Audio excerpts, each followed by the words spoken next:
महीने की हाई पर ये कारोबार भी कर रहा है। और आज मेरे साथ एक पैनल है जिस पर हम RIL में तेजी और आपकी आगे की रणनीति पर विस्तार से बात करेंगे। तो सौमित्र रिसर्चर हमारे साथ जुड़े हुए हैं और साथ ही एक्सपर्ट के तौर पे सुशील चौकसी, डायरेक्टर इंडस इक्विटी एडवाइजर, और हमारे साथ प्रॉफिट मार्क सिक्योरिटीज के अविनाश कोरक्षर भी जुड़ गए हैं। आप तीनों का स्वागत है हमारी इस पेशकश में और विस्तार से दर्शकों को बारीकी से बताते हैं कि आखिर ये डीमर्जर क्या है, इससे उनके फायदे की बात क्या है। तो सौमित, विश्लेषण करते हैं आपके साथ, ठीक है। डीमर्जर की खबरों को आसान भाषा में बताएं, क्या मतलब है? सबसे पहले तो उन्होंने अनाउंस किया कि डीमर्जर का जो रिकॉर्ड डेट है वो उन्होंने अनाउंस कर दिया, जुलाई 20 का रिकॉर्ड डेट है। अब ये डीमर्जर वो जियो फाइनेंशियल यूनिट का कर रहे हैं।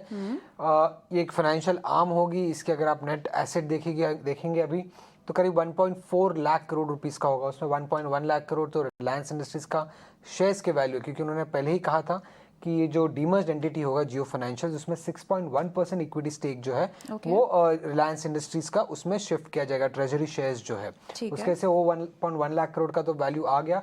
उसके साथ 28,000 करोड़ का जो नेटवर्थ है कंपनी का, तो टोटल मिला के करीब 1.4 लाख करोड़ होता है। अब इसका टोटल बुक वैल्यू अगर हम देखें तो 200 रुपीज पर शेयर का बुक वैल्यू आ सकता है। ब्रोकरेजेस क्या वैल्यू असाइन कर रहे हैं, जेपी मॉर्गन ने करीब 189 रुपीज पर शेयर का वैल्यू असाइन किया हुआ है, और जेफरीज ने अगर आप देखें तो 179 रुपीज पर शेयर का वैल्यू असाइन किया है। अब इस डीमर्जर को अगर 20 जुलाई इसका डीमर्जर का जो रिकॉर्ड डेट है, अगर उसको हम ध्यान में रखें तो उसके हिसाब से रिलायंस इंडस्ट्रीज के एफएनओ कॉन्ट्रैक्ट्स का जो एक्सपायरी होगा वो जुलाई 19 का होगा। निफ्टी में कहा जा रहा है कि जो डीमर्ज एंटिटी है जियो फाइनेंशियल, वो निफ्टी के हिस्से में बना रहेगा। वो कब तक बना रहेगा? जब तक लिस्टिंग नहीं हो जाता जियो फाइनेंशियल्स का, और उसके बाद 3 दिन तक ये जो यूनिट है जियो फाइनेंशियल वो निफ्टी के हिस्से में रहेगा। और इसका जो प्राइस रहेगा वो एक कांस्टेंट प्राइस पे रहेगा। कांस्टेंट प्राइस कैसे कैलकुलेट किया जाएगा? 20 जुलाई का जो रिलायंस इंडस्ट्रीज का प्राइस रहेगा उससे 19 जुलाई का प्राइस अगर आप माइनस करेंगे तो जो प्राइस आपको मिलेगा वो उसका कांस्टेंट वैल्यू रहेगा। सेंसेक्स में अगर हम बात करते हैं तो रूल के हिसाब से जब भी कोई यूनिट का कॉन्स्टिट्यूएंट सेंसेक्स के कॉन्स्टिट्यूएंट में अगर कोई कॉर्पोरेट एक्शन होता है तो उसे इंडेक्स से बाहर निकाल दिया जाता है। बट चूंकि ये रिलायंस इंडस्ट्रीज है और इसका वेटेज इतना ज़्यादा है सेंसेक्स पे, शायद कोई अमेंडमेंट्स एक्सपेक्टेड है एनालिस्ट को। MSCI इंडेक्स में अगर हम बात करें तो MSCI इंडेक्स में जियो फाइनेंशियल एक कॉन्स्टिट्यूएंट बना रहेगा, और FTSE की अगर हम बात करें तो वहां पे भी वो एक कॉन्स्टिट्यूएंट बना रह सकता है। अगर उसमें ट्रेडिंग शुरू हो जाता है 20 दिन बाद डीमर्जर के, तो वो FTSE इंडेक्स का भी हिस्से में जियो फाइनेंशियल बना रहेगा। तो इसके अलावा जो रिटेल का कारोबार डीमर्जर हो रहा है उसके वैल्यूएशंस किस तरह से उभरते हुए आ रहे हैं और वहां किस तरह के कयास लगाए जा रहे हैं?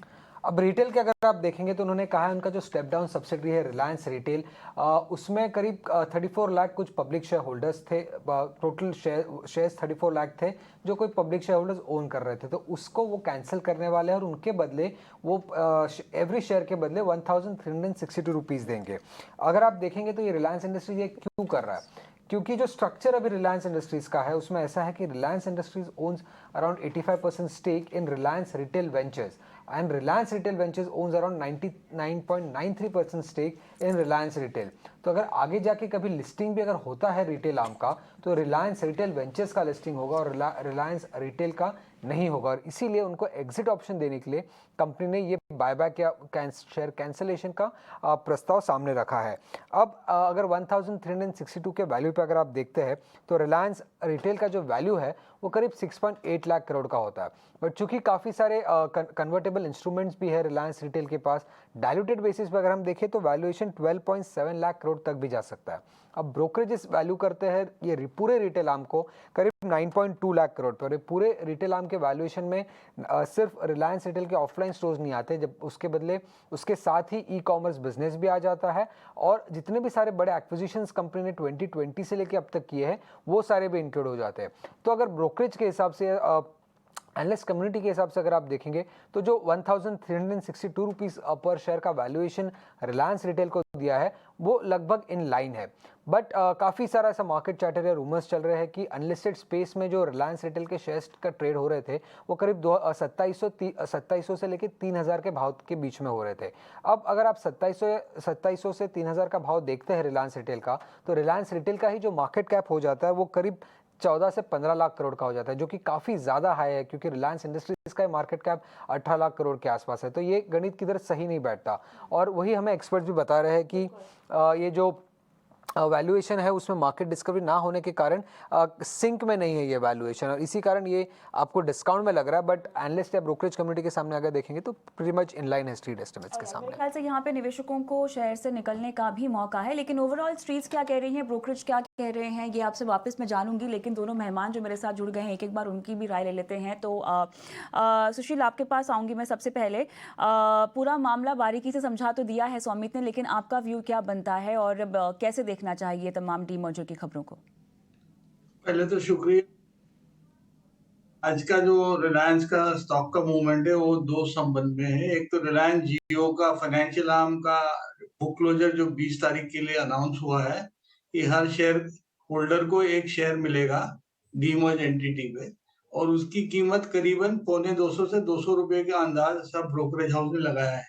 और उसमें जब जैसे आपके को एंकर ने अभी बताया कि जो रिलायंस के ट्रेजरी शेयर ट्रांसफर हो रहे हैं प्लस उनकी नेटवर्थ को ऐड करने के हिसाब से जो शेयर वैल्यू हो रही है, बिजनेस पोटेंशियल के हिसाब से जाएंगे तो नेटवर्थ पे एनबीएफसी 3 टाइम 4 टाइम 5 टाइम भी बिजनेस कर सकती है। लेकिन वो तो रिलायंस का फ्यूचर आउटलुक, मैनेजमेंट टीम जो अभी धंधे के प्लेस में आ रही है, वो उनके रिलायंस रिटेल के बिजनेस, सप्लाई चेन के साथ, किराना दुकान के साथ और जियो के आम के बेसिस पे कंज्यूमर से कैसे टाइप करेगी, कितना एक्सपेंड करेगा, वो तो वक्त ही बताएगा कि इसकी लेंडिंग बुक 2 लाख करोड़ रहेगी, 4 लाख रहेगी, वो तो 1 साल 1.5 साल के बाद ही व्यू बन सकता है और वो कैसे परफॉर्म करेगी।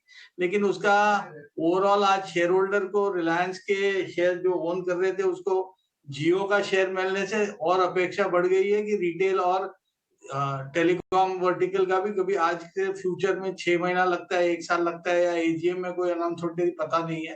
लेकिन इस संबंध में उसकी वजह से शेयर में आज के दिन तेजी है, और जो निवेशक कई सालों से पकड़ रहे हैं और कई साल के लिए लेके बैठ रहे हैं उसके लिए फायदा कारक हो सकता है। वो संबंध में सोच के आज जो भी शेयर पकड़ के रखे हैं उसको फायदा हुआ है।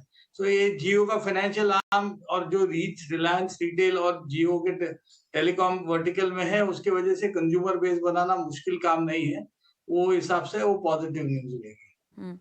अविनाश, आप सुशील की बात से इत्तेफाक रखते हैं, कंज्यूमर बेस बनाना कोई बहुत बड़ी दिक्कत की बात नहीं है, और खासतौर से रिलायंस रिटेल को लेकर जो वैल्यूएशन बढ़ के 12.7 लाख करोड़ तक क्या हो गया है। अब क्या आप इनकी बात से सहमत हैं कि मुनाफा तो खैर हो ही रहा है, लेकिन आगे इस स्पेस में और भी इस तरह के डीमर्जर्स की उम्मीद हमें करनी चाहिए, क्या कहेंगे?